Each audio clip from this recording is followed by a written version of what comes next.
wasn't a road accident. It was something much bigger. On the morning of April 24th, a dashcam captured the first signs along Federal Highway 54 in Zacatecas. Columns of black smoke sliced through the sky. Explosions shook the asphalt, and the driver could barely catch his breath. The chaos didn't stem from traffic, but from a direct confrontation between Mexico's Secretariat of National Defense and one of the country's most dangerous operators. Within an hour, security forums and telegram channels exploded. El Mongo has been captured alive. El Mongo, not just an ordinary hitman, but the architect behind the strategic weapons corridor from Michoacán to the northern border, had just fallen into government hands. The operation didn't just halt a key criminal structure, it also delivered a clear message. No one is untouchable. Every gunshot, every scream on the asphalt, every truck blocking the way became part of a scene that would alter the balance of power in the country. But what exactly did the Special Forces team discover in that intercepted convoy? The true magnitude of the blow was only beginning to unfold. 10:46 a.m. Federal Highway 54, kilometer 347. The initial blasts had subsided, smoke still rising skyward. Soldiers forced open the armored trucks. In the first vehicle, beneath a double layer of steel, they found something that froze everyone's blood. 5.6 metric tons of high-purity methamphetamine, compressed into polymer blocks. Each block weighed 25 kilograms, meticulously wrapped in anti-radiation layers to evade customs scanners. Enough for more than 9 million street doses. What began as an arrest operation had transformed into a national emergency. 11:03 a.m. Second truck, manual inspection. Forensic technicians discovered compartments sealed with liquid nitrogen. Inside lay a new nightmare. $600 million bundled in $10 notes, concealed in 18 blocks, equivalent to the annual budget of several mid-sized Mexican municipalities. 11:27 a.m. Third truck. What appeared to be an ordinary cargo vehicle revealed its true nature. 17 Barrett 50 sniper rifles, 24 drones equipped with precision explosive charges, 4 M70 rocket launchers, and 2 LW launchers capable of piercing armor at over 200 meters, plus Quimpo-grade bulletproof vests with counterfeit Special Forces patches. The discovery triggered Protocol Red Shield. The 11:32 a.m. SEDENA ordered a complete shutdown of Highway 54 from the Morelos Junction to Villa de Cos, an 86 Slatters-Collinered exclusion perimeter. 11:45 a.m. 2 UH-60 Blackhawks from the Mexican Air Force commenced aerial patrols while armored ground units formed security rings. A road that 2 hours earlier carried commercial traffic had become a frozen corridor, the epicenter of one of the most devastating seizures in recent memory. Yet, beyond the weight of the drugs and the dirty glint of money, commanders were horrified by something else. CJNG no longer operated like a cartel, but like a clandestine armed force.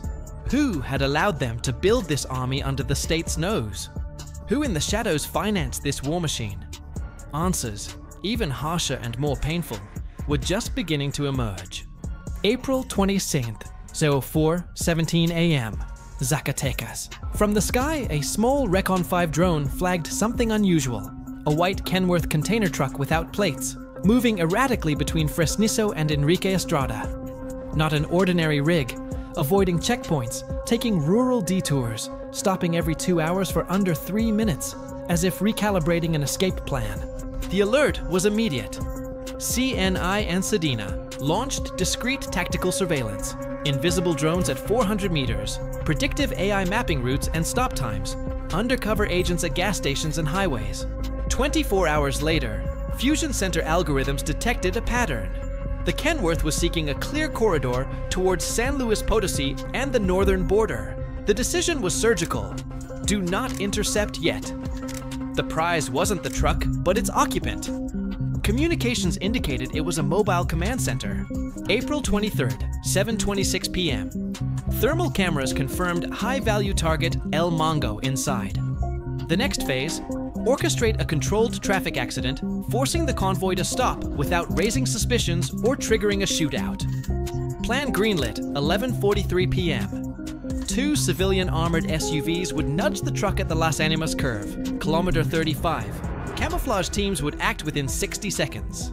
April 24th, 11:38:08 a.m. The Kenworth slowed in the bend. A glancing hit made the driver halt. 5 undercover agents leapt from a sedan. In 43 seconds, El Mango was pinned, cuffed, and loaded into an armored van. No shots, no casualties, only the metallic click of handcuffs and the whisper of a surgical operation. By then, 6 security rings spanned 9 kilometers. First at Las Animas, second at Ojo Caliente, third at Villa de Cos. While capture rumors spread through underground forums, SEDENA and Harfuch knew the bigger blow was inside that Kenworth, something that soon would shake CJNG and the entire northern criminal network. How could one vehicle be a war room on wheels? How far had narco-logistics militarized? The brutal answers were emerging. 12:05 p.m. Inside, the truck was a rolling bunker. 3 32-inch monitors illuminated, 8 tacked armor laptops streaming encrypted data, a satellite rack with AES-256, a wall-mounted electronic warfare module, radar, drone jammer, GPS blocker. Under thermal blankets, 4 Swedish AT-4 launchers, 6 Barrett M82 rifles, 1,800 mm range, and 20 Claymore mines. Conclusion: the truck commanded war. Analysts stated it could run simultaneous offensives within 80 kilometers. Convoy sabotage, coordinated urban attacks, 12:24 p.m. One laptop displayed simulated patrol routes, federal heat maps, real-time escape projections to the border. Cartels had transformed into paramilitary structures rivaling the Mexican state. 72 hours earlier, that bunker cruised highways undetected, disguised as harmless freight. Mexico was no longer fighting traditional crime. It battled private armies. Who financed this mutation? Who allowed a full-scale war to ride in a single trailer? The hunt had just begun. Darker revelations lay ahead. April 24th, 1:17 p.m. Kilometer 351. Forensic cyber teams extracted tacked armor drives. A live transnational map emerged. Texas arms hubs, Panama money laundering, Serbian training camps, Michoacan command nodes. CJNG had transformed into a global paramilitary network. Texas, ghost channels purchasing AR-15 kits, auto-sear parts, night vision. Panama, 15 private bank accounts cycling $180 million in 9 months. Serbia, clandestine camps near Belgrade, and NIST training CJNG in guerrilla tactics, IEDs, EW, Michoacan, daily coordination of arms, drugs, manpower, and expansion plans. At 3:30 p.m., analysts concluded CJNG now operated across 3 continents, with logistics suitable for conflict zones. Mexico was engaged in an asymmetric war against transnational private armies. CJNG's immediate retaliation. April 24th, 6:22 p.m. Apatzingan, Michoacan. While national media were still processing El Mango's arrest, CJNG was crafting its response. From the night sky, 2 improvised drones, loaded with C4 and shrapnel, descended like specters onto the regional police headquarters. First blast, 6:23 p.m. Second blast, 6:27 p.m. The shockwave rattled 5 city blocks, shattered windows, blaring alarms, a squad car reduced to smoking debris. Miraculously, no deaths, but the message was unmistakable. The war is just beginning. Minutes later, in Tepalcatepec, Buena Vista, and Aguililla, white pamphlets appeared, crimson letters declaring, "The war is just beginning. Every action has its reaction. CJNG does not kneel." 7:10 p.m.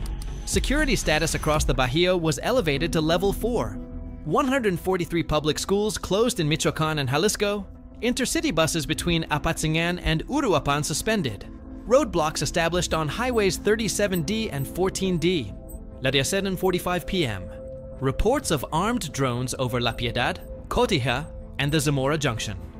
Not desperation, synchronized terror designed to paralyze civilians and demonstrate power.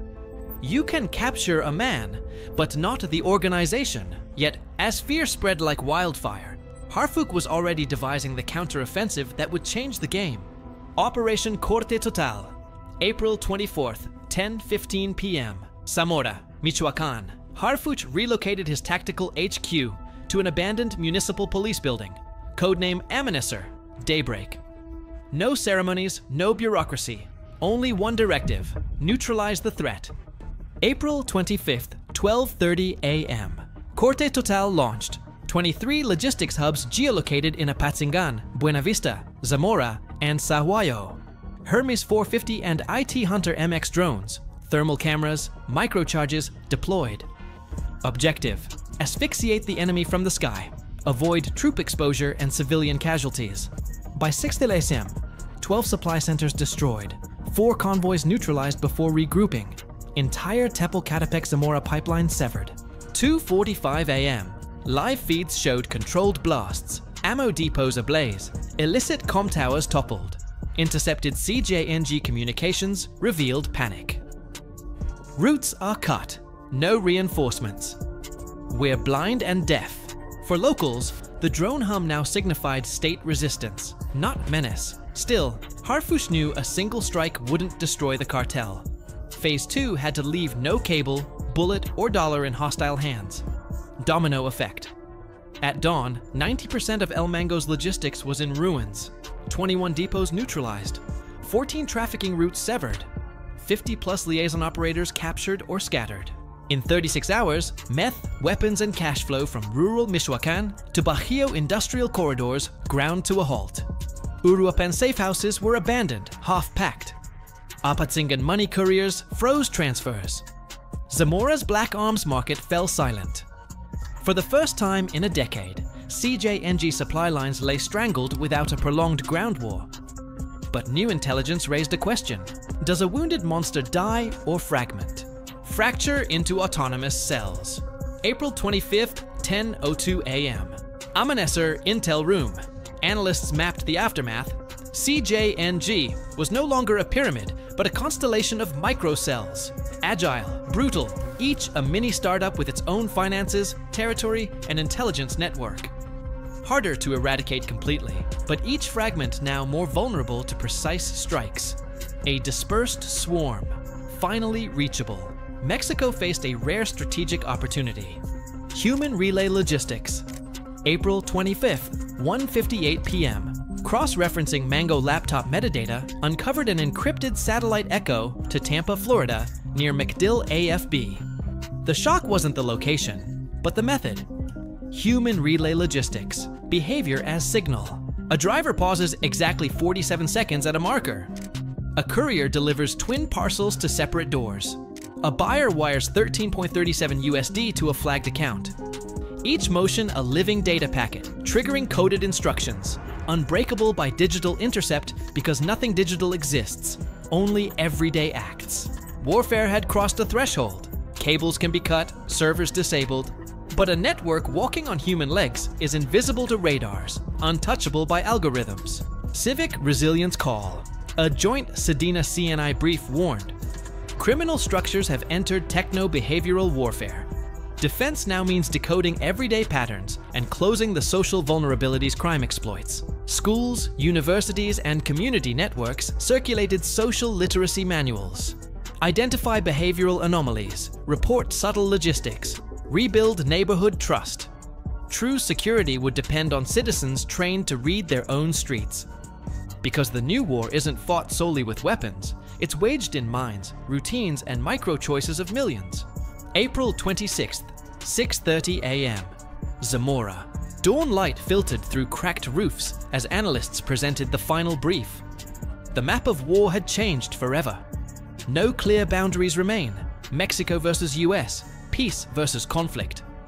The new battlefield is a living mesh of human signals, microtransactions, and invisible gestures. El Mango's capture, $600 million, 9 tons of meth, mere opening salvos. In this war, drones and rifles matter, but data, behavior, and human networks matter more. Whoever fails to understand the new terrain is destined to lose it. Defense now relies not just on soldiers or police, but on vigilant citizens, reading streets, safeguarding digital and physical commons. In this struggle, every gesture counts. Are we ready to face it? If this message resonated, share the video, spread the reality, and join the resistance.